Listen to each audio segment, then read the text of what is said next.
Boa noite a todos, que a paz de Jesus esteja com todos nós. Na noite de hoje nós prosseguiremos o nosso curso Fora da Caridade Não Há Salvação e trabalharemos na oportunidade de hoje o autoencontro amoroso e o trabalho do bem.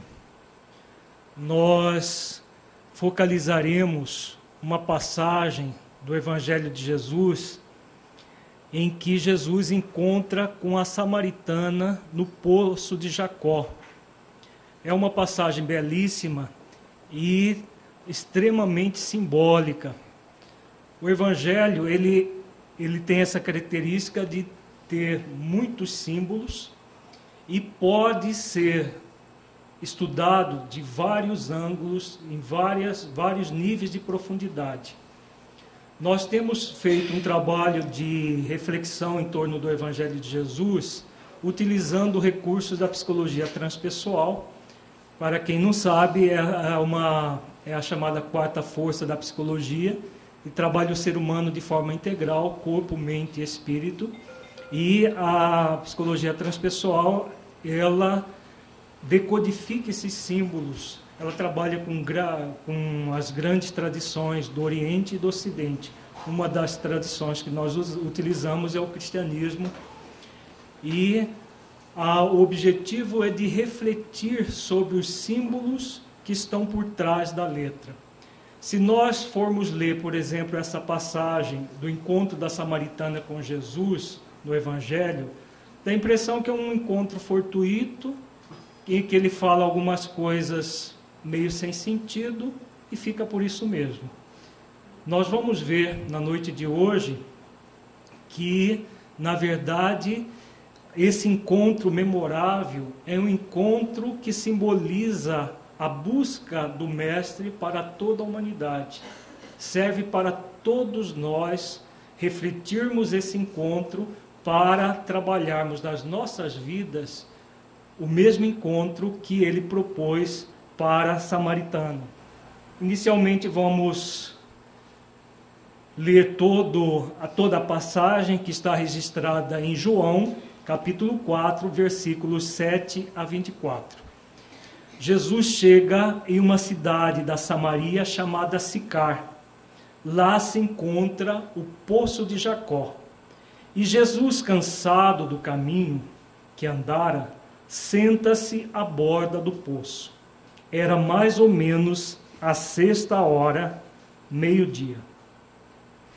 Veio uma mulher de Samaria tirar água. Disse-lhe Jesus: dá-me de beber. Porque os seus discípulos tinham ido à cidade comprar comida. Disse-lhe, pois, a mulher samaritana: como sendo tu judeu, me pedes de beber a mim, que sou mulher samaritana? Porque os judeus não se comunicam com os samaritanos. Jesus respondeu e disse-lhe: se tu conheceras o dom de Deus e quem é o que te diz, dá-me de beber, tu lhe pedirias e ele te daria água viva. Disse-lhe a mulher: Senhor, tu não tens com que atirar, e o poço é fundo. Onde, pois, tens a água viva? És tu maior do que Jacó, o nosso pai, que nos deu o poço, bebendo ele próprio dele, e os seus filhos e o seu gado? Jesus respondeu e disse-lhe: qualquer que beber desta água tornará a ter sede, mas aquele que beber da água que eu lhe der nunca terá sede, porque a água que eu lhe der se fará nele uma fonte de água a jorrar para a vida eterna. Disse-lhe a mulher: Senhor, dá-me dessa água, para que não mais tenha sede, e não venha aqui tirá-la. Disse-lhe Jesus: vai, chama o teu marido e vem cá. A mulher respondeu e disse: não tenho marido. Disse-lhe Jesus: disseste bem, não tenho marido, porque tiveste 5 maridos, e o que agora tens não é teu marido. Isto disseste com verdade. Disse-lhe a mulher: Senhor, vejo que és profeta.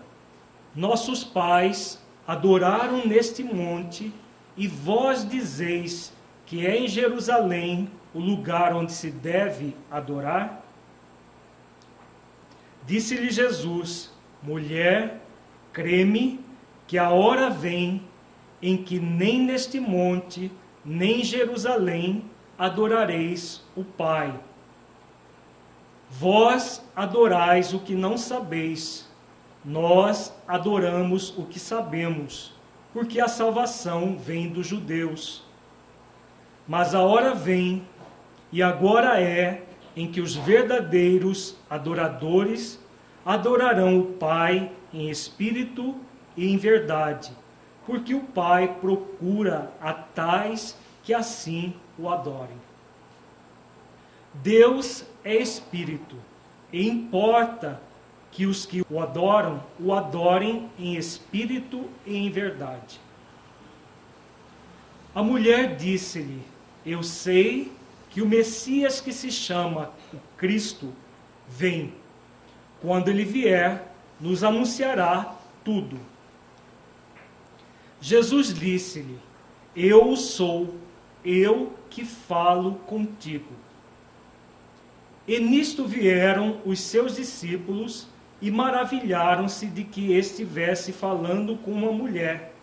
Todavia, nenhum lhe disse: que perguntas? Ou por que falas com ela? Deixou, pois, a mulher o seu cântaro e foi à cidade e disse àqueles homens: vinde, vede, um homem que me disse tudo quanto tenho feito. Porventura não é este o Cristo? Então essa é a passagem do encontro de Jesus com a samaritana. Ela simboliza as condições para o autoencontro, fundamental para o trabalho no bem, que acontece em 10 etapas simbólicas. Nós vamos trabalhar essas etapas. Amélia Rodrigues, um espírito que escreve bastante sobre Jesus e sobre aquilo que acontecia nos bastidores que não estão registrados no Evangelho, ela relata nas obras psicografadas por Divaldo Franco que muitas coisas outras Jesus falava às pessoas. E esse encontro ele foi sintetizado por João, colocado no Evangelho, e ele exprime realmente todo o processo de mudança do ser humano. Como que nós podemos nos transformar para melhor, buscando o bem em nós mesmos, para podermos oferecer esse bem ao nosso próximo. Uma pergunta nós poderíamos fazer: por que Jesus escolheu uma mulher, e ainda acima de tudo samaritana, para nos ensinar as condições para o autoencontro gerador da felicidade? Por que ele fez isso? Percebamos que pela história, os discípulos estranharam o fato dele estar falando com uma mulher, porque não era comum o homem se dirigir a uma mulher em público. Era só em lugares reservados, e se ela fosse casada, teria que pedir permissão para o marido. E, além disso, a própria mulher estranha o fato de Jesus ser judeu e estar falando com ela, uma mulher samaritana. Porque a região da Samaria era vista pelos judeus como, apesar de ser um povo da mesma etnia, os samaritanos eram vistos como pessoas de segunda categoria, por causa de algumas querelas que aconteceram séculos antes. Então eles não se comunicavam com o samaritano. E Jesus escolhe 2 samaritanos, uma mulher e o chamado bom samaritano, que nós vamos estudar a parábola posteriormente, para ensinar aqui com a mulher o alto amor e com o chamado bom samaritano o amor ao próximo, demonstrando que o amor, ele não escolhe sexo, etnia, não escolhe ninguém para se fazer presente. E a felicidade está disponível para todos nós. Assim como a caridade, a felicidade, ela independe de quem nós somos, do que fazemos, de que povo nós somos. Por isso ele escolheu a samaritana aqui para ensinar o alto amor e o chamado bom samaritano para ensinar o amor ao próximo. Então a felicidade, assim como a caridade, por ser proveniente do amor, está ao alcance de todos nós, sem distinção de sexo, classe social, etc. Vejamos agora as 10 etapas simbólicas. Elas não são independentes. Na verdade, nós vamos fazer uma reflexão didática acerca dessa passagem do Evangelho. Nós vamos estudar de uma forma didática, de se perceber um processo que acontece continuamente, com uma etapa dando origem à próxima, que por sua vez alimenta a anterior num círculo virtuoso.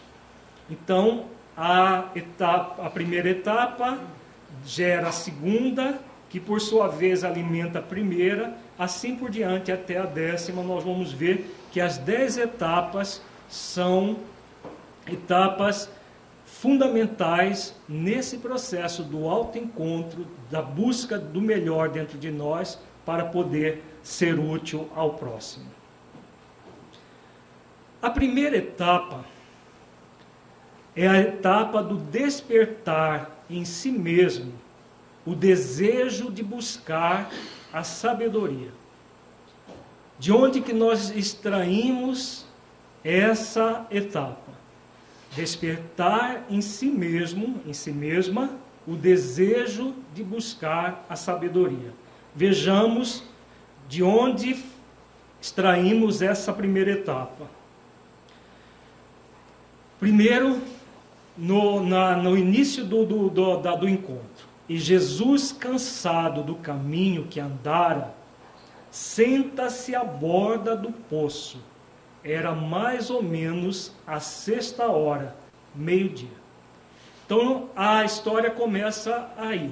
Jesus, cansado, chega ali no poço, os discípulos vão até a cidade, o poço fica na periferia da cidade, pelo que relata a história, e os discípulos vão até a cidade comprar comida e ele para descansar à beira do poço. Vejamos o significado profundo dessa passagem. Quando Jesus se senta à beira do poço, o significado profundo disso é o mestre à disposição do aprendiz. Então, Jesus parado ali, sentado à beira do poço. Qual é o significado de poço? Poço é o símbolo de sabedoria, que é a união de conhecimento e virtude. Em português nós temos uma expressão: fulano é um poço de sabedoria, é um poço de conhecimento, é um poço de virtude. Poço, então, é uma pessoa repleta, cheia de conhecimento, de virtude, de sabedoria. Então, Jesus sentado à beira do poço, Jesus é o detentor dessa sabedoria. Ele é o mestre por excelência, é o mestre com M maiúsculo. E está ali à disposição. Está sentado à beira do poço. Então, Jesus é o mestre que nos conduz à sabedoria. Em João 14, 6, Jesus diz assim: disse-lhe Jesus: eu sou o caminho e a verdade e a vida. Ninguém vem ao Pai senão por mim. Então, mostrando que ele, por várias vezes, Jesus se referiu dessa maneira: eu sou o mestre, eu sou o caminho, a verdade e a vida. Ele é o intermediário entre Deus e nós, e que nós vamos a Deus a partir dele. Quando ele está ali sentado à beira do poço, simboliza exatamente essa disposição de se tornar mestre. Para quem? Para aqueles que estão buscando a sabedoria. Vejamos que quem é que foi buscar a sabedoria? A mulher da Samaria representa a pessoa que está em busca. Veio uma mulher de Samaria tirar água. É importante, como nós dissemos inicialmente, ver o símbolo que está por trás da letra. Por quê? Na passagem ao pé da letra, percebe-se apenas uma mulher indo tirar água, pura e simplesmente.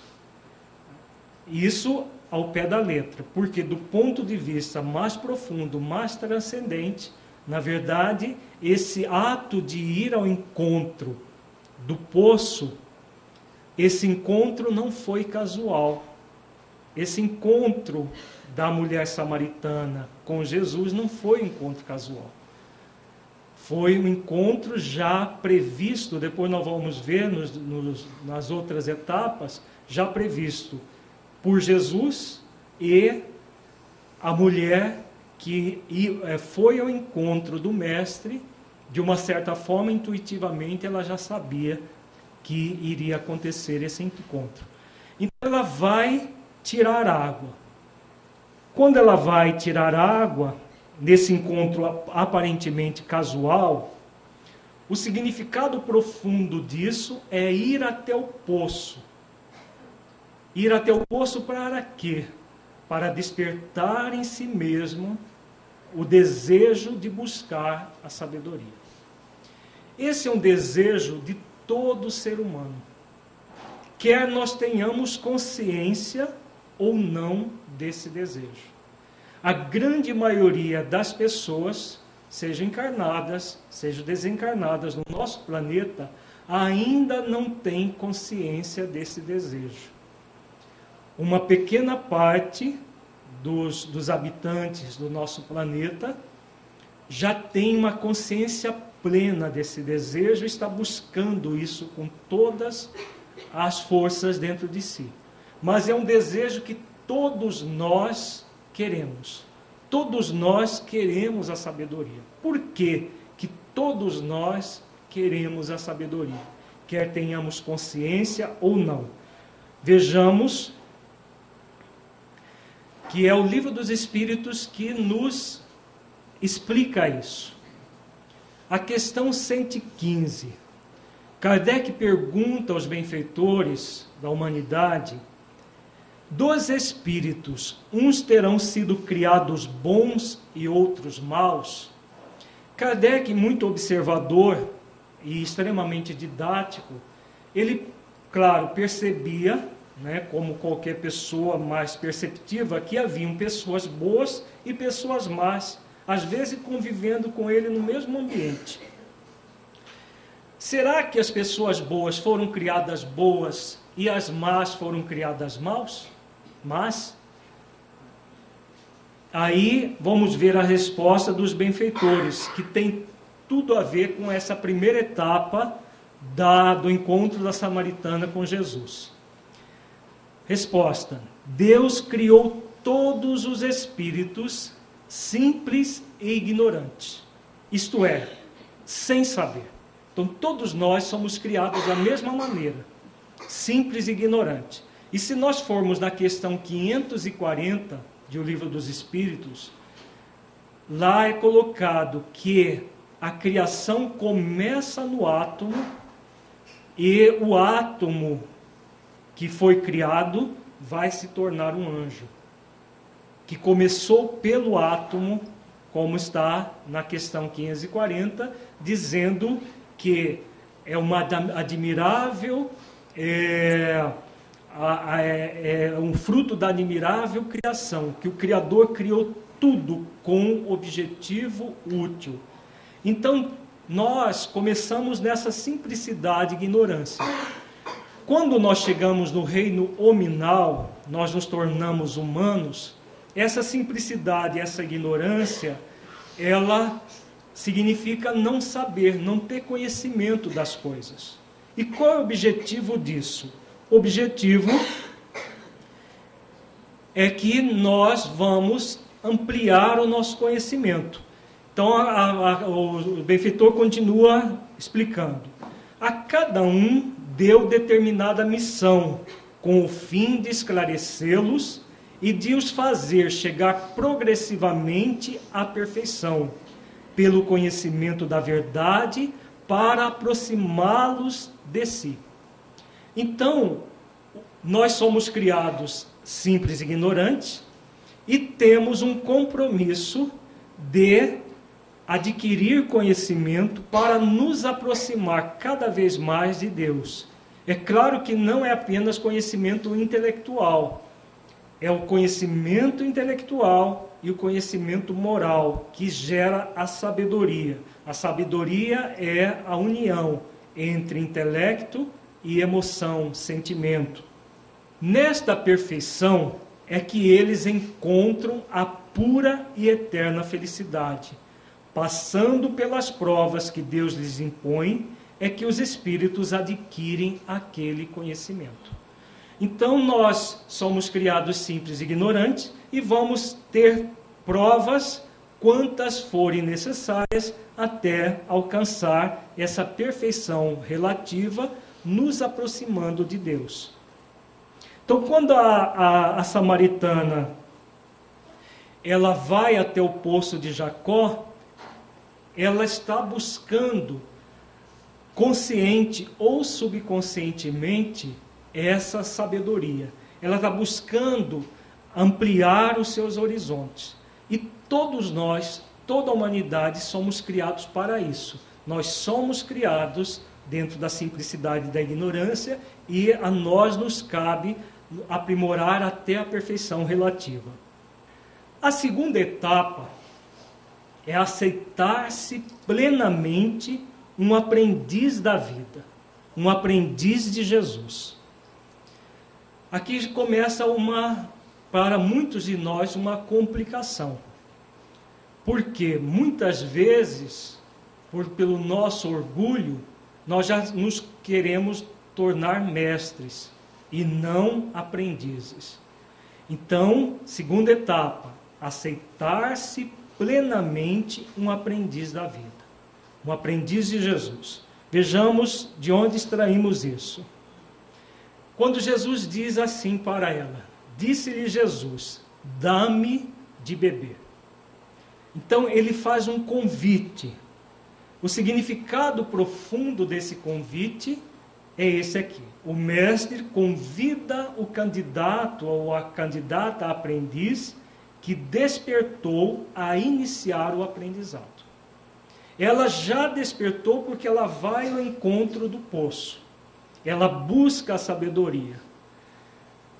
E o mestre a convida a iniciar esse processo de aprendizado, esse processo de sabedoria. Aí o que ela diz a ele? Disse-lhe, pois, a mulher samaritana, como sendo tu judeu, me pedes de beber a mim, que sou mulher samaritana? Porque os judeus não se comunicam com os samaritanos. Então há uma distância entre ela, no caso, e o mestre. Não há uma comunicação, não há uma comunhão. Jesus, ela vai ao encontro dele, que é o mestre.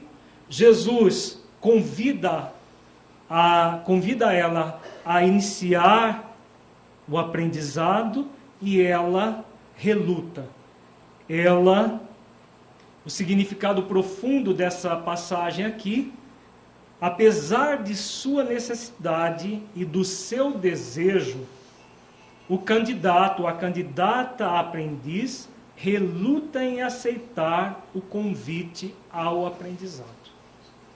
Há uma relutância da parte dela, porque ele pede para que ele lhe dê de beber e ela argumenta que ela não tinha parte com ele. Ela era samaritana e ele judeu. Como que ele, judeu, podia pedir alguma coisa para ela?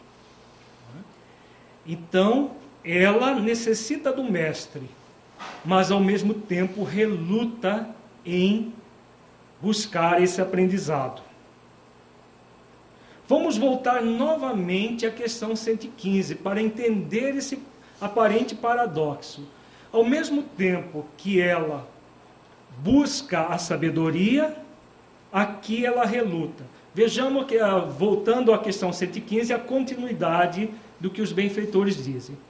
Uns aceitam submissos essas provas e chegam mais depressa à meta que lhes foi assinada.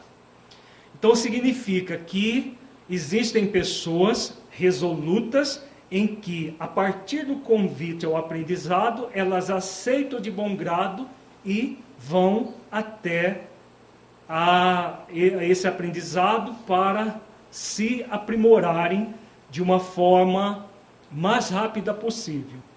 Então, todos nós somos criados lá no átomo primitivo e vamos até a condição de anjo. Uns vão mais rápido, outros menos rápido. Os que vão mais rápido são aqueles que aceitam os convites de bom grado. Agora, existem aqueles outros que outros só a suportam murmurando, e pela falta que desse modo incorrem, permanecem afastados da perfeição e da prometida felicidade. Todos nós somos convidados. Todos nós somos convidados por Deus à evolução. E Jesus é o mestre, é o caminho, a verdade e a vida que nos conduz a Deus. Só que não há uma imposição. A evolução não é algo que vai acontecer na marra, à força. É algo que é uma determinação divina, mas o tempo que nós vamos levar para evoluir vai depender de cada um de nós. Então nós podemos aceitar o convite logo de imediato ou ficar relutando. Quando é que nós ficamos relutando? Quando nós, como coloca aí, murmurando. O que é murmurar? Vamos, vocês participarem um pouquinho, porque senão vai ter sonoterapia daqui a pouco. O que é murmurar aqui no Livro dos Espíritos? Se queixar. Que mais? Resmungar. Que mais? Lamentar. Não estar à disposição. Na verdade é isso tudo que vocês falaram, a somatória disso. É quando a pessoa tem condições de realizar uma ação e não realiza. Ela simplesmente fica esperando as coisas acontecerem. Fica numa situação de acomodação.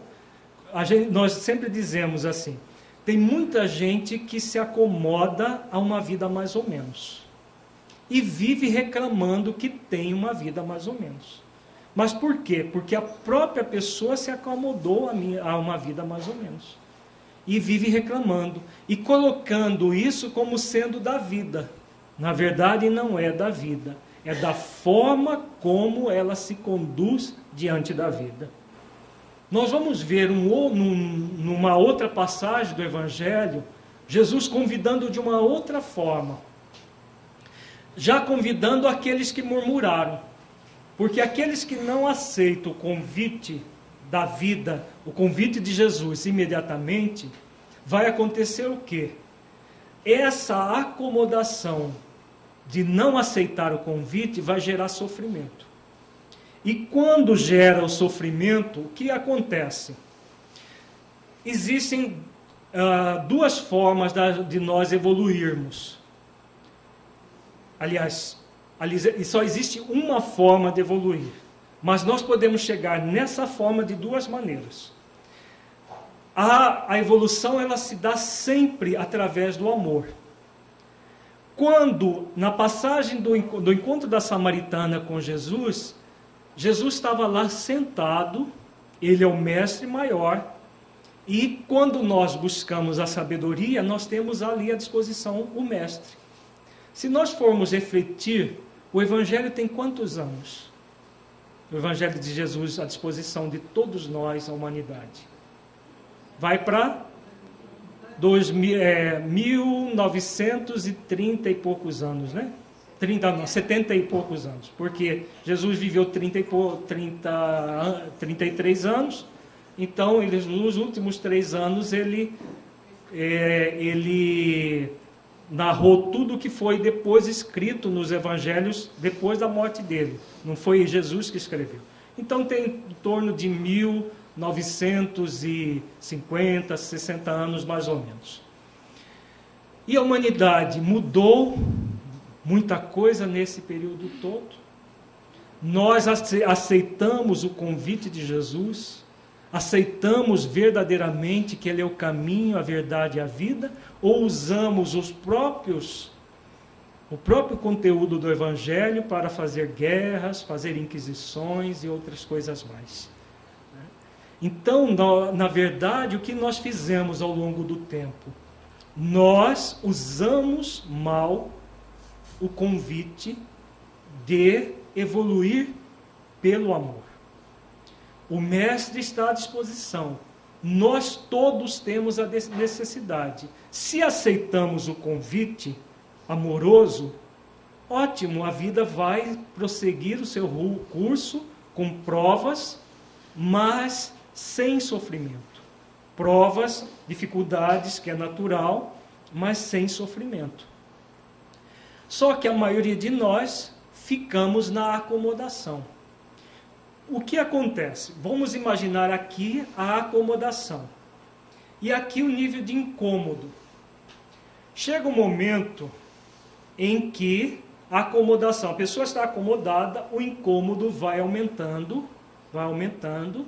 Chega um momento que o incômodo é maior do que a acomodação. Então, quando o incômodo está gerando um sofrimento, como ninguém gosta de sofrer, ou alguém gosta? Se alguém gosta de sofrer, levanta a mão. Vou fazer uma pesquisa rápida aqui. Ninguém, né?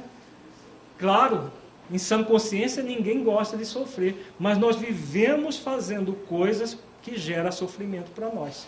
Então, o incômodo, quando o incômodo é maior do que a acomodação, a pessoa vai e faz alguma coisa para diminuir o incômodo.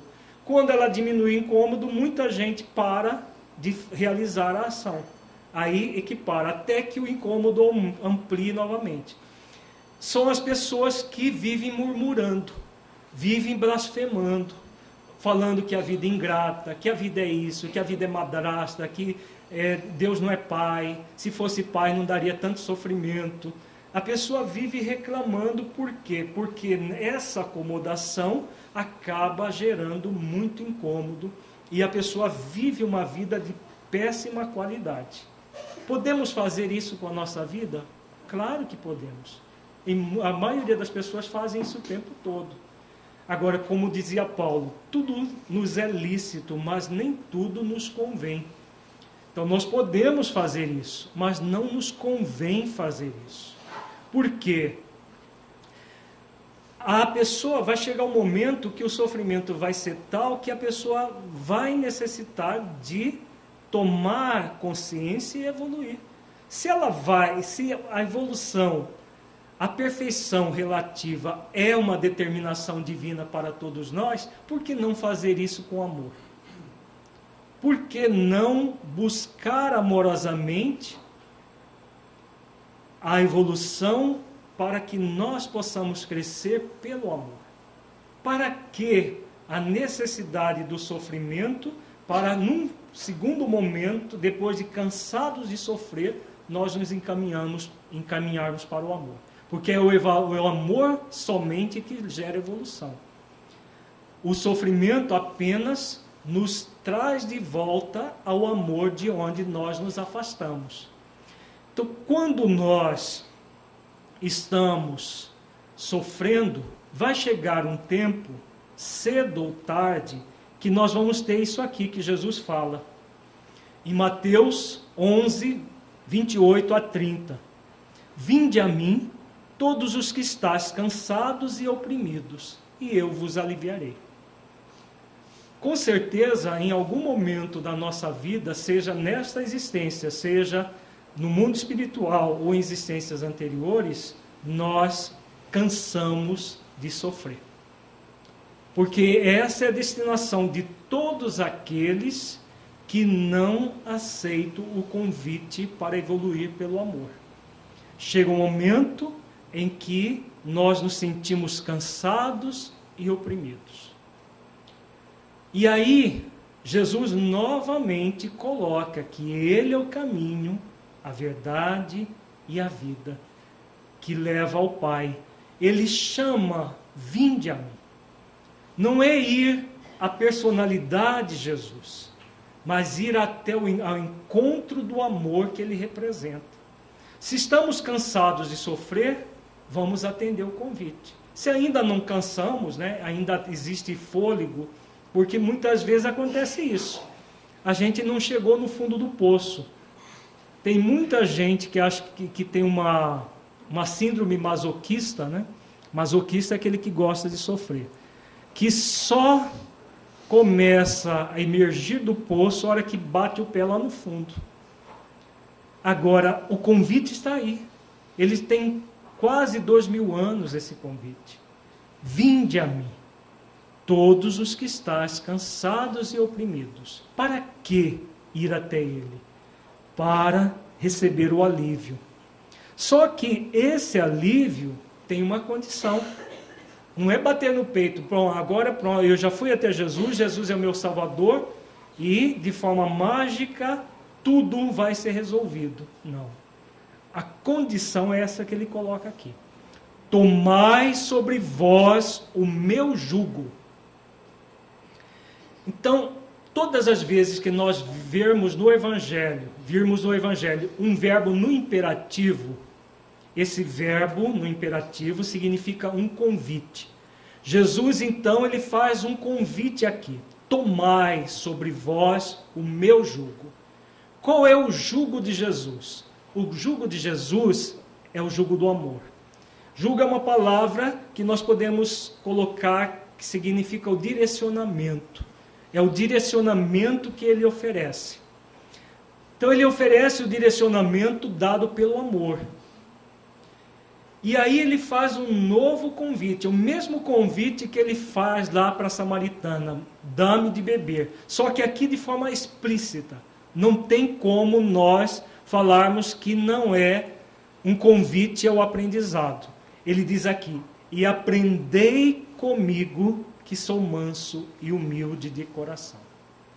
Aqui, lá na passagem da samaritana, o convite está implícito.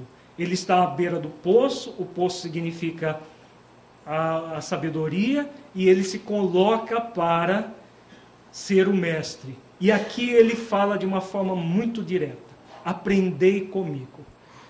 Aprender com Jesus, qual é o significado disso? Tomar essa condição de aprendiz. O aprendiz é aquele que não sabe ainda e vai tomar quantas lições forem necessárias até aprender. Aprender aquilo que ele não sabe. Jesus é o mestre maior, é o mestre dos mestres em se tratando de planeta Terra. Como nos diz a questão 625 de O Livro dos Espíritos, é o espírito mais perfeito que Deus nos colocou para ser o nosso modelo e guia. Então Jesus é o nosso modelo e guia, o modelo de perfeição.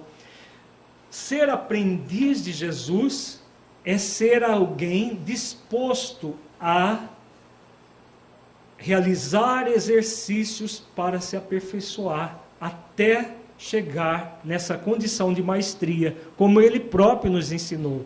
Ele nos ensinou dizendo: tudo o que eu faço, vós podeis fazer, e até mais, se quiserdes. Então, significando que nós poderíamos evoluir até essa maestria. E aí ele coloca qual é a condição do aprendizado. Aprendei comigo, que sou manso e humilde de coração. O aprendizado é feito pelo intelecto, pelo raciocínio, pela reflexão, que é como diz Emmanuel, uma das asas da sabedoria, que é o intelecto, aprimorar o nosso intelecto. Isso é feito pelo aprendizado reflexivo da verdade. Agora, não basta o intelecto, é necessário seguir o caminho do coração, sentimento em nossos corações. Por isso é que ele diz: sou manso e humilde de coração. Aprender com a mente, com a razão, mas sentir no coração aquilo que aprendermos. E coloca as 3 virtudes necessárias a isso: amor, mansidão e humildade, que são virtudes fundamentais que nós exercitemos para conseguir realmente aceitar esse convite de Jesus. Quando nós fazemos isso, o que vai ocorrer? Encontrar descanso para a nossa alma.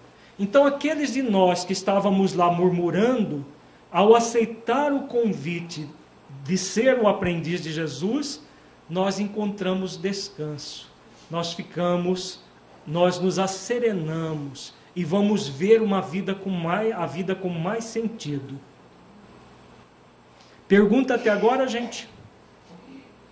Não? Porque o meu jugo é suave e o meu fardo é leve. Então aqui Jesus conclui o versículo. O jugo dele é suave, a vida é para ser suave. O fardo, existe claro um fardo. Nós que estamos num planeta de expiações e provas, não é possível viver num planeta de expiações e provas sem um fardo para carregar. Grande parte das pessoas que murmuram porque não quer ter fardo algum. Vivem reclamando da vida porque não querem ter fardo algum. Queremos viver num planeta de expiações e provas, que é o que nós merecemos, como se nós vivêssemos num mundo feliz, com tudo na maciota, tudo maravilhoso. Só que quem vive num mundo feliz alcançou essa condição pelo esforço próprio. Então, muito do murmúrio é que nós não queremos o fardo, não queremos jugo algum, direcionamento algum. Nós que somos candidatos a aprendizes, muito distantes da maestria, necessitamos do jugo, do direcionamento. Só que o direcionamento de Jesus é suave.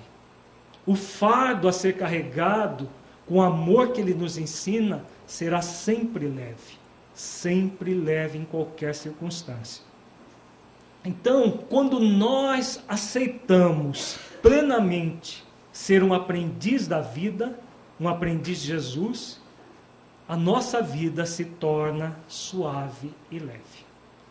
O simples fato de aceitarmos aprendizes, e nos próximos módulos nós vamos desdobrar o que significa aceitar-se aprendiz no nível mais profundo. O aprendiz é aquele que aprende tanto com os seus acertos quanto com os seus erros. Na parábola dos 2 filhos, que nós vamos trabalhar no próximo módulo, nós vamos refletir mais profundamente sobre isso. A terceira etapa é reconhecer o dom da vida com aceitação plena do amor divino. Para muitos de nós que ainda têm uma consciência culposa, isso é muito difícil. A nossa consciência culposa nos leva a acreditarmos que somos indignos do amor divino. Nós não temos uma consciência amorosa, mas por atavismos, por e interpretações equivocadas do próprio Evangelho de Jesus, nós temos uma percepção culposa da vida. E aí aquele que é culpado tem que ser danado, né? E não banido, e não amado. Mas se nós formos em A Gênese, no frontispício de A Gênese, alguém já leu com olhos de ver o frontispício de A Gênese?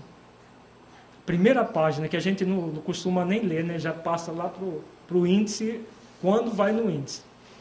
No frontispício de A Gênese, de Allan Kardec, para quem não sabe, Kardec diz assim: para Deus só existe o presente. Não existe passado nem futuro. Só existe presente. Quando nós lemos isso em A Gênese e fizemos a ligação com a questão 540 do Livro dos Espíritos, nós falamos, puxa vida, é isso. Deus nunca nos vê como seres culpados, como muitas vezes nós pensamos. Quando Deus cria o átomo primitivo, lá coloca o princípio espiritual no átomo primitivo, quem ele vê naquele átomo? Se para ele não existe passado nem futuro, tudo é presente. Ele vê o anjo já ali naquele átomo. É futuro para o átomo, mas não é futuro para o Criador. Então Deus nos vê a todos como anjos. É a única forma de nós nos desvencilharmos dessa condição da consciência culposa e reconhecer o dom da vida e aceitar plenamente o amor divino, é perceber essa realidade. Para Deus, nós não somos pessoas execráveis, culpadas, que necessitam ser punidas e sofrer. Nós somos pessoas, para Ele nós já somos anjos. Ainda não somos para nós, porque é o nosso futuro, mas para Ele já nós somos anjos. Então, isso muda a nossa concepção, né, do que é o amor divino, do que é sentir-se filho de Deus. Porque nós só vamos nos amar quando nós nos sentirmos plenamente integrados ao divino. Tanto o divino que existe em nós, na nossa própria essência, quanto o divino que é o Criador da vida. Onde nós vimos isso? Jesus respondeu e disse-lhe: se tu conheceras o dom de Deus. Aqui ele fala de forma bem explícita. Se tu conheceras o dom de Deus. Qual é o dom de Deus? O significado profundo do dom de Deus é que nós somos convidados a descobrir e vivenciar o dom de Deus. Sentir a vida como uma dádiva divina. Aceitar plenamente que, como filhos de Deus, somos amados por Ele. Então, a vida é uma dádiva divina. Quando nós estamos na fase do murmúrio, da reclamação, de achar que a vida é madrasta, nós não percebemos isso. Quando nós estamos mergulhados no sofrimento causado pela nossa própria incúria, quando nós não aceitamos o convite ao aprendizado.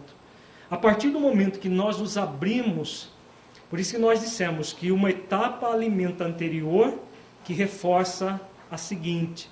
Quando nós abrimos a esse dom divino, esse dom da vida de Deus, nós reforçamos a questão do aceitar-se um aprendiz da vida, que está na vida para evoluir.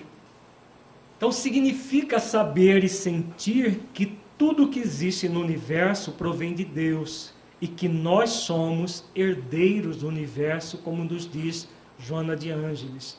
Nós somos herdeiros do dono, do Criador do universo.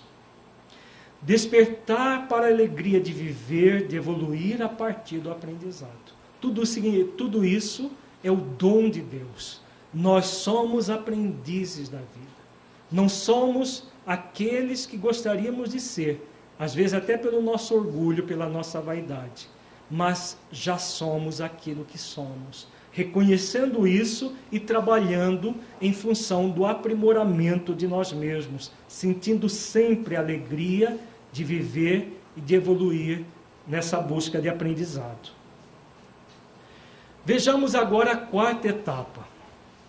É a reflexão realizada pelo mergulho em nós mesmos na busca da sabedoria, através do conhecimento da verdade universal e da verdade interior, via autoconhecimento, para encontrar o essencial.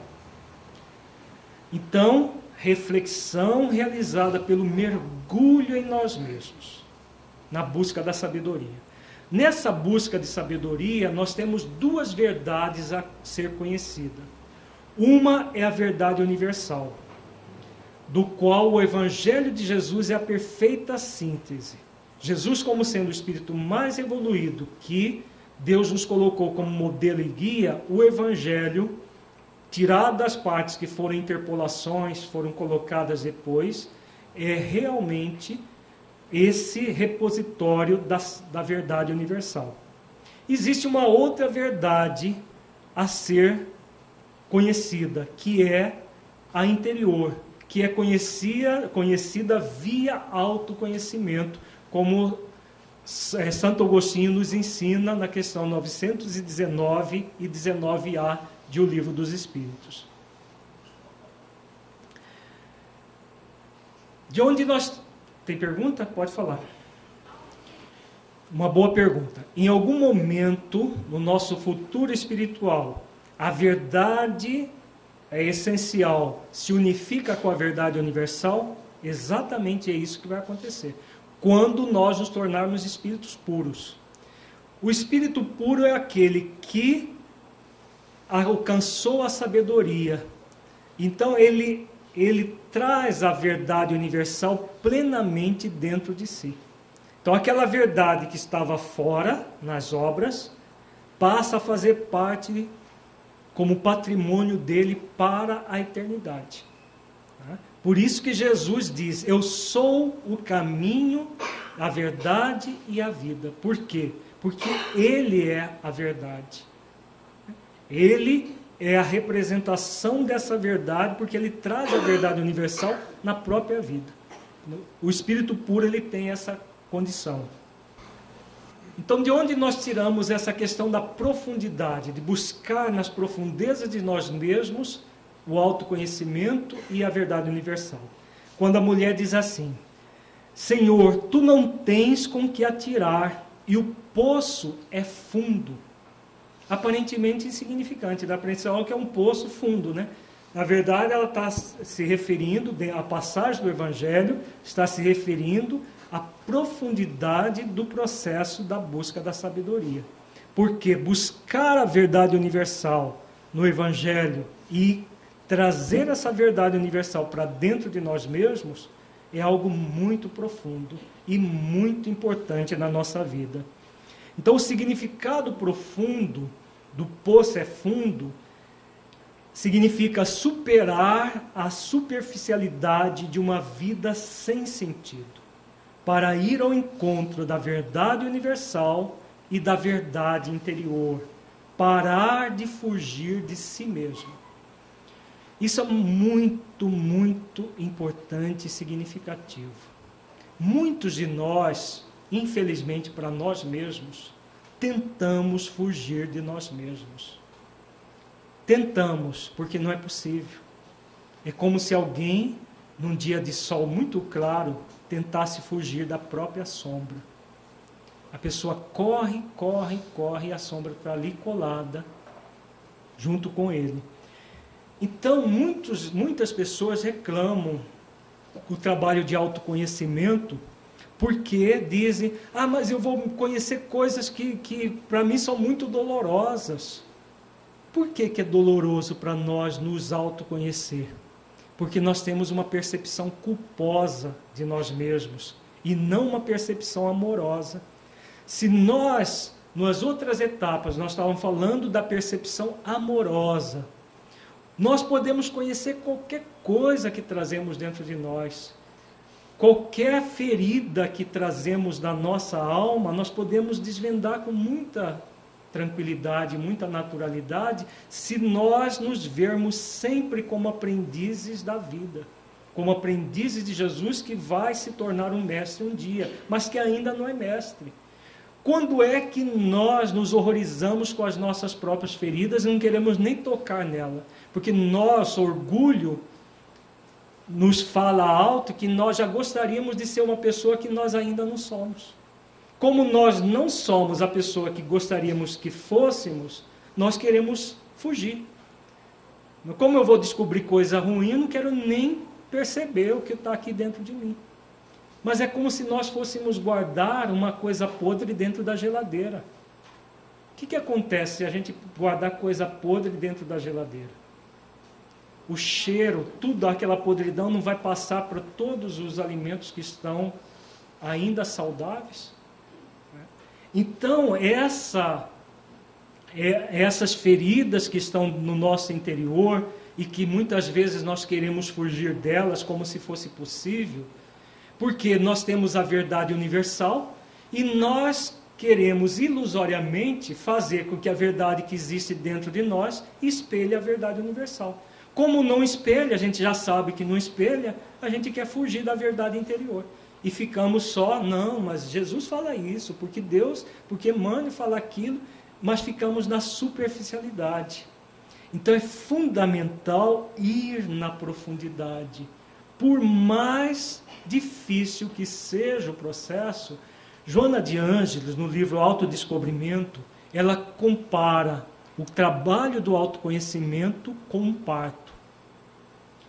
Ela diz, claro, óbvio, como todo parto, ele é doloroso.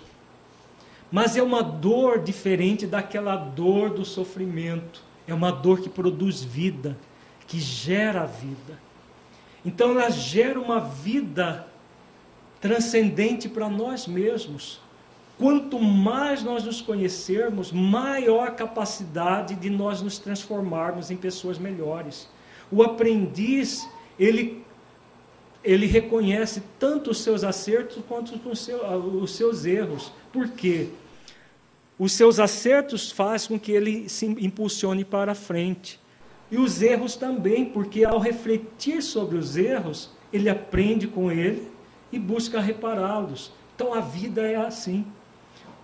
Quando nós vamos na profundidade de nós mesmos, nós não vamos nos horrorizar, não vamos nos entristecer com as dificuldades que nós encontramos dentro de nós. Muito pelo contrário.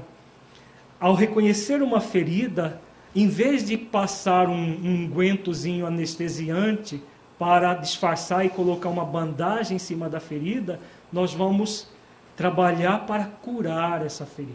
Por isso, a necessidade de ir fundo nesse poço, dentro de nós mesmos, e a própria verdade universal, que é um poço de sabedoria.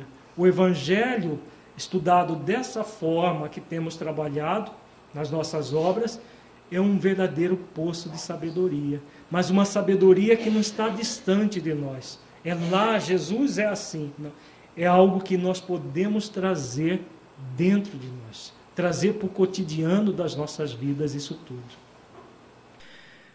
Então, sintetizando essa quarta etapa, nós poderemos dizer, em João 8,32, Jesus diz assim: e conhecereis a verdade, e a verdade vos libertará. João 8,32. Então Jesus está falando o quê? E conhecereis a verdade, e a verdade vos libertará. Ele está falando de 3 etapas de um processo. Nós temos a verdade universal e a verdade que existe no nosso interior. O processo de libertação vai acontecer em 3 estágios. Primeiro ele diz, conhecereis. Nós conhecemos de que forma?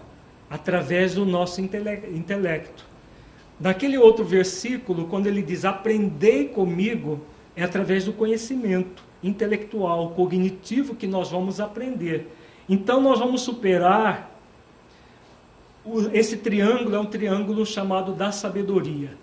Então nós vamos superar primeiro a ignorância do não saber a verdade. Existem 3 níveis de ignorância a ser superada. A primeira delas é a ignorância do não saber. Nós vamos estudar a verdade universal e vamos refletir sobre essa verdade nas nossas vidas. Quando isso acontece, nós aprendemos, nós sabemos a verdade. Depois nós vamos mergulhar dentro de nós para tomar contato com a verdade que existe dentro de nós, para fazer a ponte com a segunda fase da busca da verdade, que é o sentir a verdade. Isso é muito importante. Sentir a verdade. É o caminho do coração que Jesus ensina lá no outro versículo. Sentir a verdade é para nós nos apunhalarmos com a verdade, para querer fugir delas, como nós fazemos comumente.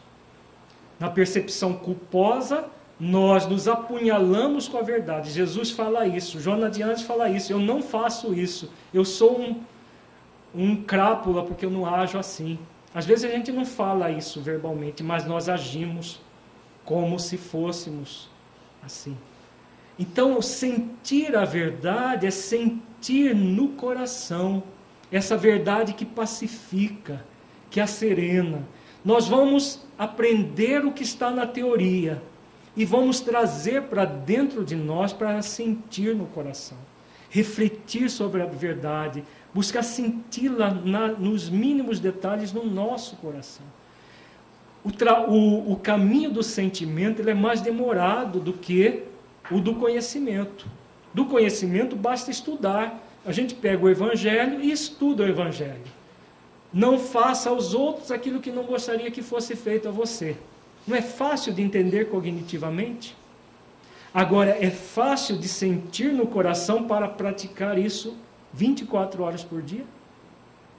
Uma frase muito simples. Amar o próximo como a si mesmo. Muito simples de conhecer cognitivamente, no nível do saber. Mas muito difícil ainda para nós sentir isso no coração. Então nós vamos necessitar fazer exercícios de amor, de mansidão e de humildade para ir internalizando isso no nosso coração, o sentir, superando a ignorância do não sentir. Uma das grandes dificuldades que nos faz fugir do autoconhecimento é exatamente isso. Nós já queremos sentir aquilo que nós já sabemos. Como isso não acontece para a maioria de nós, a não ser que nós estivéssemos já numa condição muito maior do que nós temos, o que vai ocorrer? Nós queremos fugir do conhecimento como se fosse possível. Se eu não conhecer, eu não vou sofrer.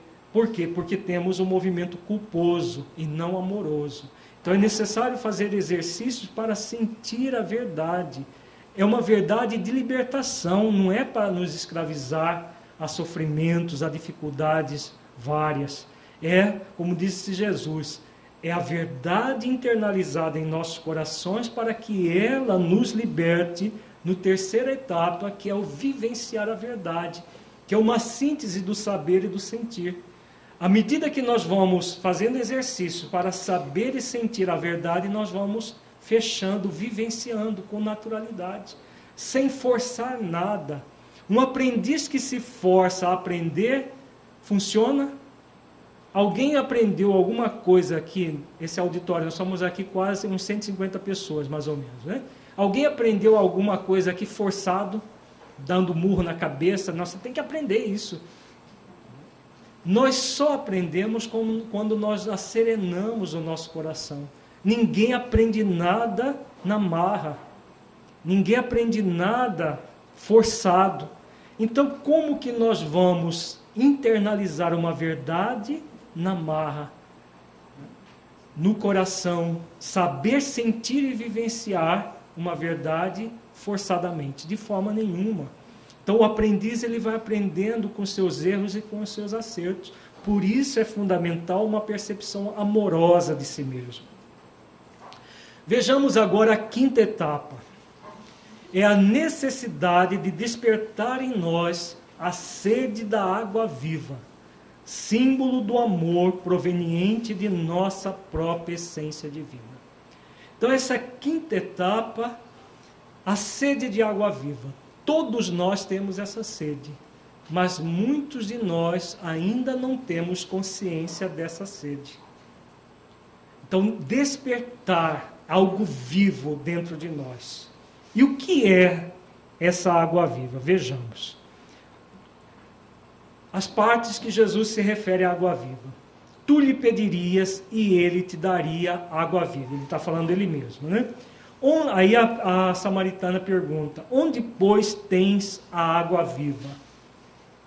Jesus respondeu e disse-lhe, qualquer que beber desta água tornarás a ter sede. Ele estava falando da água do poço. Mas aquele que beber da água que eu lhe der, nunca terá sede, porque a água que eu lhe der se fará nele uma fonte de água a jorrar para a vida eterna. Então, essa é a água viva. Que água viva é essa? Disse-lhe a mulher, Senhor, dá-me dessa água, para que não mais tenha sede, e não venha aqui tirá-la. O significado profundo. Então, água viva, qual é o significado? Alto amor. Aplacarmos definitivamente a nossa sede de amor. Somente depois de tomar a água viva é que poderemos amar o próximo e a Deus. Por isso que Jesus fala, amar a Deus sobre todas as coisas e ao próximo como a si mesmo. A referência sempre será o si mesmo. Se nós não amarmos a nós mesmos, e o que é amar a si mesmo? Muita gente pode perguntar, o que é amar a si mesmo? Muitas pessoas nos perguntam em cursos, em seminários, no consultório, em terapia, o que é esse auto-amor? O auto-amor é tudo aquilo que nós já acabamos de ver nas 4 etapas iniciais. É se colocar disposto a aprender, a ser um aprendiz da vida, vendo o dom da vida, sentindo o dom da vida, vendo Deus como esse Criador que nos criou para o amor, senão não nos teria criado. Isso nos gera uma quietude interna. Nessa quietude, esse estado de quietude interior, nós podemos chamar de alto amor. É você se sentir filho de Deus, não apenas saber intelectualmente, mas fazer exercícios para sentir no coração. Então, a partir do momento que nós despertamos e tomamos essa água viva, é que nós vamos poder amar o próximo e amar a Deus. Se nós não fizermos isso, vai ser uma ilusão. Muitas vezes nós fugimos no trabalho do serviço de assistência e promoção social espírita, muitos de nós fugimos de nós mesmos, naquela fuga do autoencontro, pelo trabalho do bem ao outro. Porque enquanto nós estamos trabalhando, fazendo bem ao outro, a nossa consciência está anestesiada, porque nós estamos obtendo a caridade, obtendo a salvação a partir da caridade, e aí a nossa consciência fica tranquila. Mas é uma tranquilidade de faz de conta, é uma tranquilidade do anestesiamento da consciência e não a transformação da consciência.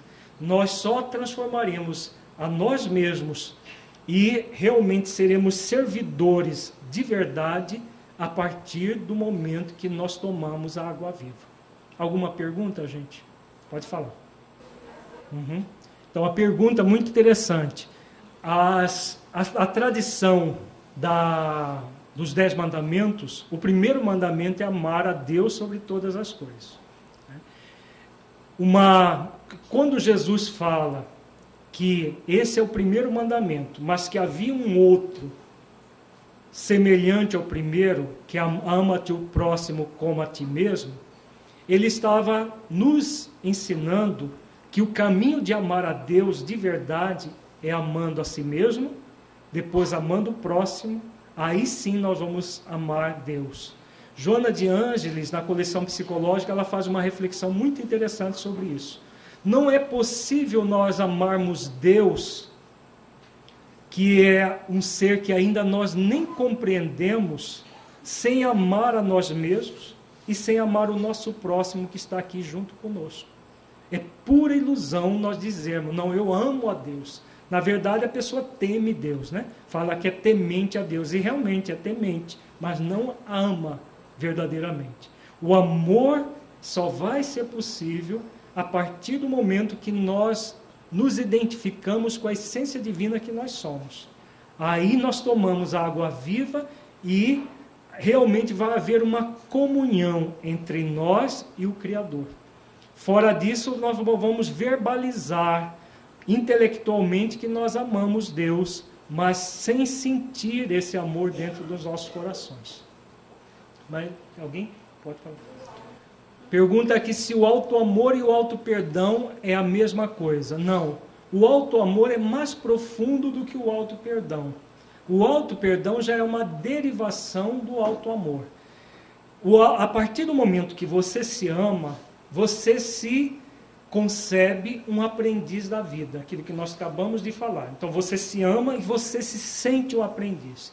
Se você é um aprendiz da vida, não há espaço para uma percepção culposa, que a culpa é formada de auto-julgamento, autocondenação e autopunição.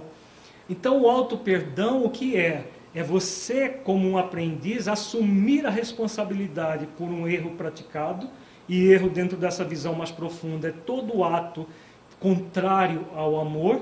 Então você assume a responsabilidade, aprende com aquele erro que você cometeu, o que levou você a cometer aquilo, aprende e depois busca reparar. Isso se chama auto-perdão. Só vai acontecer o auto-perdão a partir do auto-amor. Então o auto-amor ele é mais profundo, porque ele é que gera o auto-perdão. Pode falar. Na verdade, a pergunta, resumindo, né, se nós fôssemos amar a Deus sem amar o próximo, seria pular uma etapa para chegar a Deus, e como Deus nos concebe como anjo já, né, seria pular essa etapa. Na verdade, seria pular duas etapas, porque a primeira etapa é o amar a si mesmo. Ninguém ama o próximo verdadeiramente sem se amar. O auto-amor é a primeira etapa do processo. A partir do momento que nós nos amamos, nós enxergamos verdadeiramente quem está próximo de nós. Nesse ato de amar a si mesmo, de amar o próximo, nós amamos Deus. É isso que Joana de Ângeles nos ensina. Porque não é que agora vamos parar de amar o próximo para amar a Deus. Não. É o amor a si mesmo e o amor ao próximo, imediatamente nós amamos Deus, porque Deus ele se expressa a partir de todos nós. Então o ato de se amar e de amar o próximo faz com que nós entremos em sintonia com Deus, em comunhão com Deus. Porque Ele já nos ama independentemente de qualquer circunstância que nós estejamos, porque Ele já nos concebe como anjos. Agora, nós não sentimos esse amor enquanto nós não comungarmos com a nossa essência, tomando a água viva, e depois entrar em comunhão com o nosso próximo. Nós não sentiremos isso. A Antônia está lembrando uma passagem que Jesus explica, né, que todas as vezes que fizera um dos pequeninos, tive fome, não me deste de comer, tive sede, não me deste de beber. Então, todas as vezes que nós fizermos isso, nós estaremos fazendo a Ele. Todas as vezes que nós não fizermos isso, nós também estaremos não fazendo a Ele. Significando que Jesus, que é um espírito que já alcançou a evolução no angelical, ele está, quando ele diz eu e o Pai somos um, ele tem perfeita comunhão com Deus. Quando ele diz que ele é o caminho, a verdade e a vida que conduz a Deus, é porque ele tem essa identificação. Então ele também nos vê como anjos. Ele nos vê como anjos, mas ele também sabe que nós estamos num processo de evolução e nos estimula sempre nesse caminho. Vejamos agora a sexta etapa. A sexta etapa é a busca de planificação sem dependências externas, significando uma independência psicológica.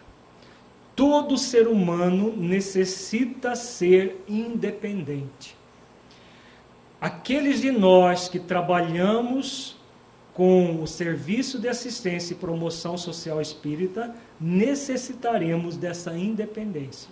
E ela é resultado do autoamor, do movimento de tomar a água viva. Por quê? Uma pessoa independente psicologicamente é uma pessoa autossuficiente.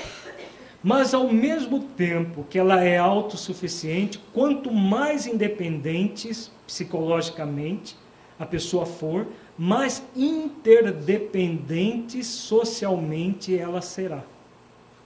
Vamos diferenciar os dois conceitos. A independência psicológica é a planificação que só depende de nós. A interdependência social é o intercâmbio que nós fazemos com o próximo que está na sociedade. Uma pessoa que tomou água viva, ela não terá espaço para cultivar o egoísmo. Já uma pessoa dependente psicologicamente é uma pessoa profundamente egoísta. É aquela pessoa que quer reter o outro, que quer a salvação a partir do outro. Então, aquilo que nós refletíamos no mês passado, para que nós tenhamos a salvação, nós vamos precisar sempre ter pobre, sempre miserável, porque senão, coitado de nós espíritas, nós não vamos ter a salvação. Então, é um pensamento que nós não refletimos, mas é um pensamento profundamente egoísta.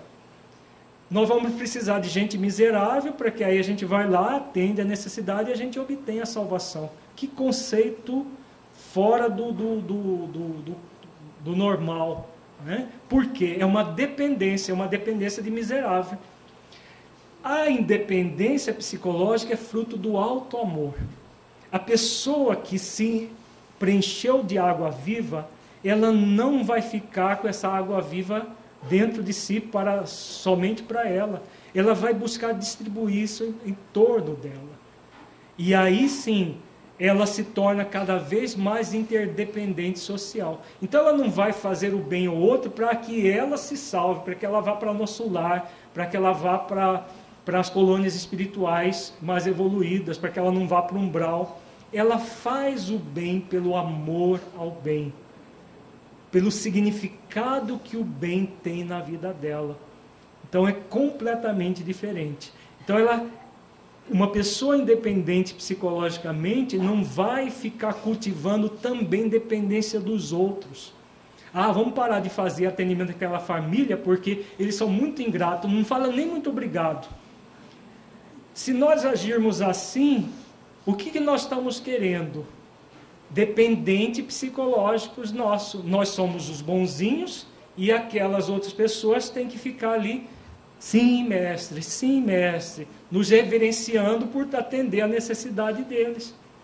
Então, a independência psicológica é a independência para nós e a independência para os outros, que nós não vamos precisar ficar dependentes nossos. Porque se nós precisarmos do agradecimento dos outros, precisamos de obter a salvação, ir para nosso lar ou não ir para o umbral, porque tem gente que nós atendemos, que distorção de valores é essa?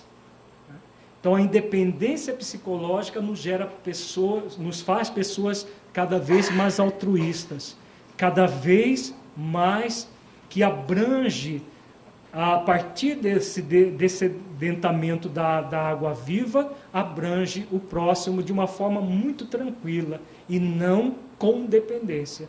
Seja uma dependência de uma salvação, que não é por aí que a gente conquista, seja na dependência de agradecimentos, de reverências várias que nós temos, muitas vezes, com as pessoas. De onde nós tiramos isso? Quando Jesus fala aqui, vai, chama o teu marido e vem cá. O que ela diz para ele? A mulher respondeu e disse, não tenho marido. Disse-lhe Jesus, disseste bem, não tenho marido, porque tiveste 5 maridos, e o que agora tens não é teu marido. E isto disseste com verdade. Então percebamos essa mulher, ela já estava no 6º companheiro, ainda buscando o amor onde? Buscando a planificação onde? Fora nela, no outro.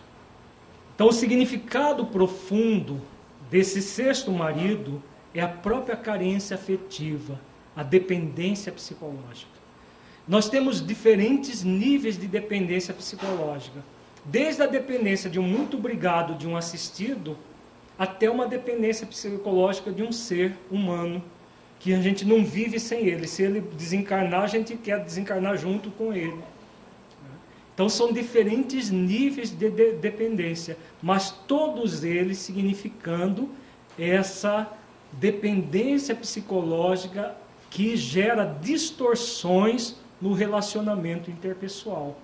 Seja no nível da assistência e promoção social espírita, seja nas nossas relações interpessoais, todo movimento de carência vai gerar distorções. Então a pessoa só se sente bem se estiver fazendo algo para alguém. Se ela só se sente bem quando ela está fazendo algo para alguém, isso significa uma dependência psicológica. Porque a pessoa que tomou água viva, ela está pacificada. E quando ela está pacificada, o bem que ela faz ao outro é apenas consequência dessa pacificação interior. Ela não busca a pacificação fora, seja em qualquer circunstância que esteja essa pacificação. Oi. Uma boa pergunta. Essa independência psicológica nós não vamos encontrar no planeta Terra? Será que não? Hã? Vamos ou não? Claro, porque na verdade esse é o caminho, é a busca que todos nós estamos sendo convidados. Se nós partimos do pressuposto de que não é possível para nós uma independência psicológica, nós vamos estar escravizados ao sofrimento, à angústia, à perturbação. Nós estamos aqui para sermos independentes psicologicamente.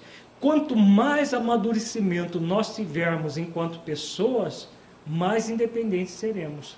A independência é o resultado das 5 etapas anteriores. Se não for feita as 5 etapas anteriores, não é possível a independência psicológica. Aí a pessoa, em algum nível, ela estará na dependência. Agora, a dependência é algo que necessitamos trabalhar para nos libertar dela. Porque essa dependência não nos ajuda em nada e não ajuda o próximo que nós acabamos dependentes dele. Nós acabamos sufocando as pessoas, mesmo que seja um assistido que a gente vê uma vez por semana. A gente não promove, não haverá promoção social espírita de alguém que é atendido por uma pessoa dependente, psicologicamente. Ficou claro isso, gente?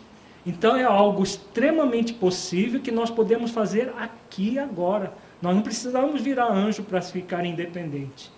O caminho para a nossa evolução se dá pela independência psicológica. Então a samaritana já estava no 6º parceiro, ainda sedenta de amor, buscando no outro o amor que estava dentro dela. Então Jesus nos convida a buscar a plenificação sem dependência de outros seres, onde o amor é encontrado em nós mesmos, pois por mais que outros seres nos amem, eles não nos podem dar o absoluto. Somente o Criador nos dá o dom do amor, que é a fonte de água viva em nossa essência. Então, isso é muito importante. Somente Deus, que nos criou já lá no átomo, com amor, e nos deu essa centelha divina, que é o amor, é que pode nos oferecer o absoluto. Então, nenhuma criatura pode nos dar o absoluto. Somente nós, quando nós fazemos a identificação com a essência divina que somos, e aí entramos em comunhão com Deus. Quando nós fazemos isso, o processo da independência se dá a partir do momento que nós tomamos a água viva. Vejamos a sétima etapa. Tornar-se livre em relação à busca externa para encontrar Deus. É libertar-se de todo culto externo religioso. Então, aqui dentro do contexto do curso, que é uma reflexão para trabalhadores do Serviço de Assistência e Promoção Social. Quando nós buscamos a salvação fora, nós estamos buscando Deus através do miserável que nós atendemos. Então, nós temos que ter miserável, porque se nós não tivermos, coitado de nós, não vamos ser salvos. Então, quanto mais miserável na terra, melhor, porque aí tem muita gente para a gente salvar. Né? Para a gente salvar, para ser salvo. Então, essa dependência em relação ao culto externo é fundamental que nós nos libertemos. Nós, espíritas, já nos libertamos das imagens, das cruzes, de todo o culto externo enquanto ritual. Mas ainda muitos de nós não nos libertamos do externo, do fazer a caridade para o outro para conseguir a salvação, que é uma forma sutil de culto externo. De onde nós tiramos isso? Quando a samaritana pergunta, ela faz essa exclamação para Jesus: nossos pais adoraram neste monte, e vós dizeis que é em Jerusalém o lugar onde se deve adorar? E Jesus responde: crê-me que a hora vem em que nem neste monte, nem em Jerusalém adorareis o Pai. Então já vai existir um momento em que nem no lugar externo nós vamos adorar a Deus. Onde nós iremos adorar a Deus? Dentro de nós, nos nossos próprios corações, né? Que é a verdadeira adoração. Então é necessário tornar-se livre em relação à busca externa, tanto para encontrar Deus quanto a própria felicidade. É libertar-se de todo culto externo, religioso, bem como da busca da salvação fora de nós mesmos. Então, aquela salvação que a gente busca atendendo à necessidade de um pobre carente é um culto externo. É uma tentativa de conseguir a salvação fora de nós mesmos. A salvação real, assim como o culto a Deus, se dá em nossos corações, a mudança interior em nós. Vejamos a oitava etapa. É tomar consciência da realidade espiritual, que somos um ser espiritual e que Deus, a realidade criadora, deve ser adorado em espírito e verdade. Buscar a transcendência. Então, essa oitava etapa é a etapa em que nós nos abrimos para o transcendente. Cada vez mais buscando em espírito e verdade o adorar Deus dentro de nós mesmos, na própria essência divina que somos. Onde nós buscamos isso? Nessa passagem aqui. Mas a hora vem, e agora é, em que os verdadeiros adoradores adorarão o Pai em espírito e em verdade, porque o Pai procura a tais que assim o adorem. Pode falar. A pergunta, repetindo, nós que estamos num planeta de expiações e provas, que ainda buscamos a Deus através da dor, a partir do momento que nós adoramos em espírito e verdade, ela será sem dor? Exatamente isso. Ela será a partir do amor. Por quê? Nós vivemos num planeta de expiações e provas, já caminhando para o estágio de regeneração. O planeta de expiações e provas, as provações, elas são feitas a partir do amor. As expiações a partir da dor. E quando nós nos rebelamos contra a dor, surge o sofrimento.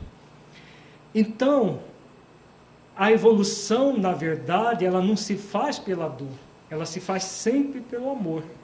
Nós necessitaremos expiar quando nós agimos com muito desamor, nós vamos expiar esse desamor praticado, para retornar ao amor. Nós vamos ver isso no próximo mês, no estudo da parábola dos 2 filhos. Então, quando nós expiamos e voltamos a ter essa comunhão com Deus, nós vamos evoluir pelo amor. Isso não quer dizer que não vamos ter dificuldades, que não vamos ter problemas, porque aquilo que nós dissemos, existe sempre um fardo a ser carregado num planeta de expiações e provas. Até no mundo de regeneração ainda existe fardo, porque está lá no Evangelho, no planeta de regeneração ainda existe o mal, mas já há predominância do bem. Essa é a diferença do de regeneração para as expiações e provas. No expiações e provas ainda há predominância do mal.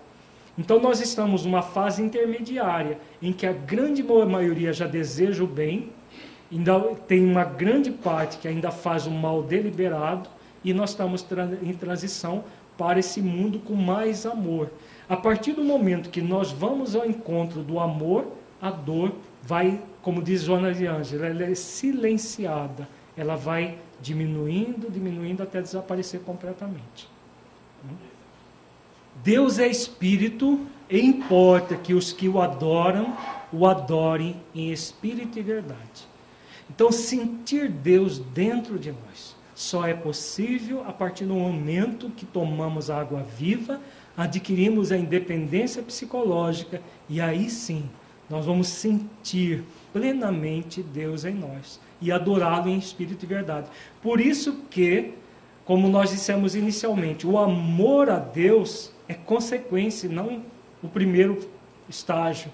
Não é possível amar de verdade Deus sem amar a si mesmo e sem amar o próximo.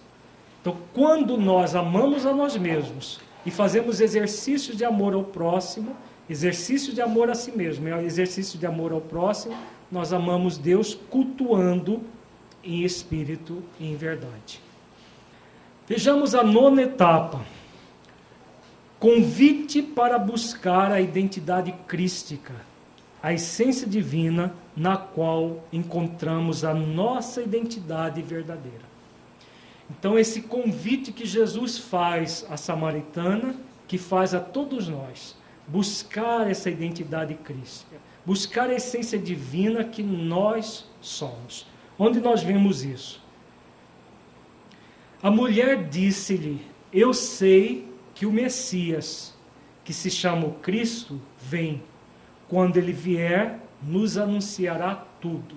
Então essa mulher é uma mulher especial. Ela já sabia que as tradições diziam da vinda de Jesus. Agora ela é especial não por aquilo que ela fala aqui, porque todos os judeus falavam a mesma coisa e continuam falando até hoje. Mas pela intimidade com que Jesus a trata. Vejamos a resposta que ele dá. Jesus disse: eu sou, eu que falo contigo. Poucas passagens Jesus se referiu assim, numa conversa frente a frente com alguém, numa intimidade tão grande quanto ele teve com essa mulher no poço de Jacó. Então ela fala do Messias, ela fala do Cristo que havia de vir para anunciar tudo, e ele fala que é ele, esse Cristo, ele é o Messias. E nisto vieram os seus discípulos e maravilharam-se de que estivesse falando com uma mulher. Era tão especial que ele estava falando ali sozinho com essa mulher. Outras vezes ele falou com mulheres, mas não sozinho dessa maneira.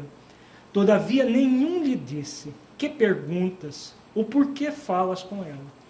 Então eles que eram os discípulos nem perguntaram para Jesus por que ele estava falando com ela. Qual era o sentido daquela conversa? E a intimidade com que ele teve essa conversa. Então, o significado profundo disso. O Messias, o Cristo, vem. Quando vier, nos anunciará tudo. Percebe-se uma identidade entre a mulher e Jesus. Ela sabia de sua vida. Então, ela sabia, e quando ele, nessa comunhão com ela, ele com ela e ela com ele, ela vem a senti-lo. Então, significado profundo. Eu sou, eu que falo contigo. Jesus prossegue convidando a comunhão com ele. Convida a buscar a sua identidade crística. Então, é um convite que ele faz para ela, ele faz para todos nós até hoje. Buscar a sua identidade crística, buscar a essência divina que todos nós somos. Então, o significado profundo dessa outra passagem: maravilharam-se de que estivesse falando com uma mulher. Nenhum lhe disse: que perguntas, ou por que falas com ela? Novamente a demonstração de comunhão entre a mulher e Jesus. Então, aquela comunhão plena entre ela e o Cristo. Vejamos a 10ª e última etapa. Tornar-se a fonte de água viva, livre de toda dependência externa. A partir daí, somos convidados a multiplicar o amor a cada uma das pessoas que se acercarem de nós, convidando-as a buscar o caminho da sua própria fonte. Então, a partir do momento que nós nos planificamos, nós buscamos a água viva, o alto amor sem dependência externa, nós estamos, a partir disso, prontos para auxiliar os demais a buscarem a própria fonte. Isso não significa que nós tenhamos que ser perfeitos para fazer o bem, muito pelo contrário. Essa perfeição está muito distante de nós. Mas necessita, para que o bem faça bem a nós, que nós tomemos a água viva, que nós façamos exercícios da busca dessa água viva, do alto amor, nos tornando pessoas independentes psicologicamente para poder servir verdadeiramente. Onde nós enxergamos isso? Quando a passagem diz: deixou, pois, a mulher o seu cântaro, e foi à cidade, e disse àqueles homens: vinde, vede, um homem que me disse tudo quanto tenho feito. Porventura não é este o Cristo? Então vejamos o significado profundo. Primeiro, deixou, pois, a mulher o seu cântaro. Ela estava conversando até aquele momento com Jesus com o cântaro. O cântaro, o que é? Ele simboliza a busca ilusória de obter a água viva externamente, com cântaros.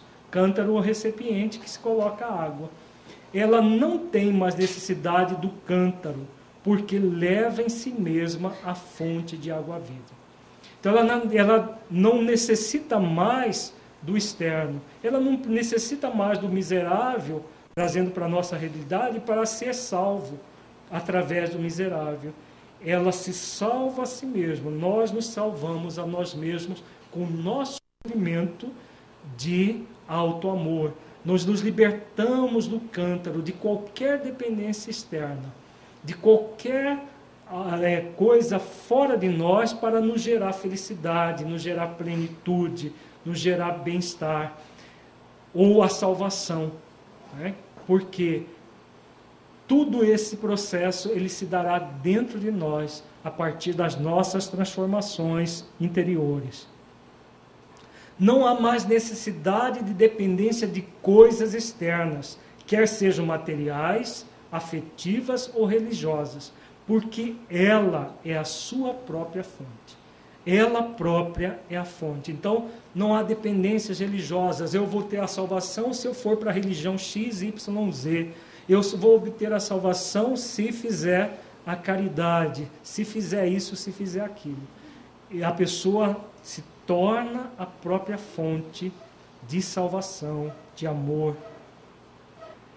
O significado profundo ainda: foi à cidade e disse àqueles homens: vinde, vede, um homem que me disse tudo quanto tenho feito.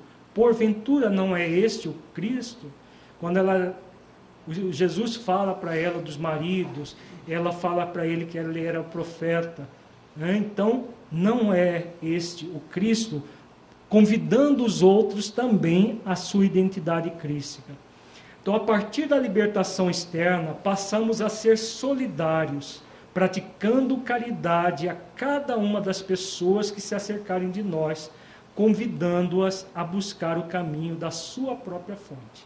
Aí sim é a caridade, que independe do miserável, seja do miserável econômico, do miserável social, não depende do outro, depende do movimento daquele que faz o bem, se planifica com o bem feito dentro de si e aí convida os demais a buscarem o mesmo bem. Então, isso é a caridade que salva, porque não é algo externo a nós, é algo interno, dentro de nós, e que nos liberta de nós mesmos, das nossas próprias dificuldades. É uma passagem extremamente simbólica, né? Como é simbólica, às vezes, no primeiro momento, é difícil de compreender todas as nuances. Mas o material foi gravado em DVD e tem no Evangelho a passagem lá em João, né, que nós vimos os versículos. No mês que vem, nós vamos estudar dentro desse mesmo tema, o autoencontro amoroso e a realização do trabalho do bem, a parábola dos dois filhos, em que nós temos mais conhecida essa parábola como parábola do filho pródigo, conhecida equivocadamente, porque ela não é parábola do filho pródigo, é uma parábola dos dois filhos, porque tem o filho mais novo, que é o chamado filho pródigo, e o irmão mais velho dele, que é outra parte da parábola que é quase que ignorada pela maioria das pessoas. Nós vamos ver que o filho mais velho tem muito a ver conosco, e o filho mais novo também. Na verdade, são nuances da nossa própria, e fases da nossa própria trajetória. E que, a partir do momento que nós refletimos sobre o significado profundo do que Jesus quer dizer na parábola, nós propiciamos para nós mesmos esse mergulho interior, como nós vimos, a terceira etapa do processo do encontro da samaritana com Jesus, o mergulho para encontrar a verdade, para que a verdade nos liberte.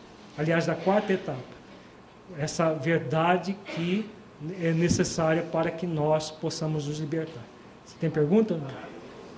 Então, a pergunta do Romildo bem oportuna. Então, no caso da independência externa, né, significa o quê? Um mergulho dentro de nós. Quando Kardec fala fora da caridade não há salvação, ele não estava falando de coisas externas. Ele estava falando de tudo que é interno. Nós vimos lá no conceito de caridade no mês passado. Então, todo aquele conceito que foi estudado são sentimentos internos, não depende do externo. Então, quando nós estamos falando dos miseráveis e que não é para que todo mundo... Então, vamos fechar o Lar Espírita Monteiro Lobato e vamos cada um cuidar da sua vida, porque não é através disso que nós vamos obter a salvação. Claro que não é através do miserável que nós vamos obter a salvação, mas nós que já tomamos água viva temos o dever de atender à necessidade daqueles que ainda estão na miséria, que ainda estão nessas dificuldades. Porque não é que nós só vamos ter a salvação com eles, nós vamos ter a salvação pelo nosso movimento interno. o trabalho com eles é um trabalho de auxiliá-los também na busca da água viva. É essa última etapa. Percebamos que a última etapa do encontro da samaritana é o do ir ao outro. Até a 9ª etapa é ela com ela mesma. Somente na 10ª etapa que ela, plenificada, com a sede aplacada, ela vai ao outro para auxiliar o outro a fazer o mesmo. Então, no trabalho do Serviço de Assistência e Promoção Social Espírita, nós vamos auxiliar o outro na busca da água viva. Não é para que nós usemos o outro para nos salvar, porque isso seria tão egoísta que é inconcebível, né? É aquilo que nós falamos no mês passado, nós precisaríamos ter sempre pobres. Então, se a gente for para a Noruega, nós estamos perdidos, porque lá não tem pobre. Então, vai chegar um momento que a terra inteira vai ser uma Noruega, onde não vai haver nem muito milionários, nem pobres miseráveis. Vão ser todos com uma condição digna de vida. Agora, a caridade vai permanecer para sempre, porque é um sentimento dentro de nós. Então, quando nós nos voltamos para o interno, fazendo toda essa trajetória até a 9ª etapa, nós estamos prontos para, na 10ª etapa, ir ao encontro do outro plenos, e não ir a buscar o outro para se plenificar. Então, a dependência, eu vou buscar fazer o bem para o outro, porque se eu não fizer, o obsessor me pega, porque se eu não fizer, eu vou para o umbral, porque se eu não, né, sempre vai ter um senão que vai me gerar uma sanção. Isso que é a dependência externa.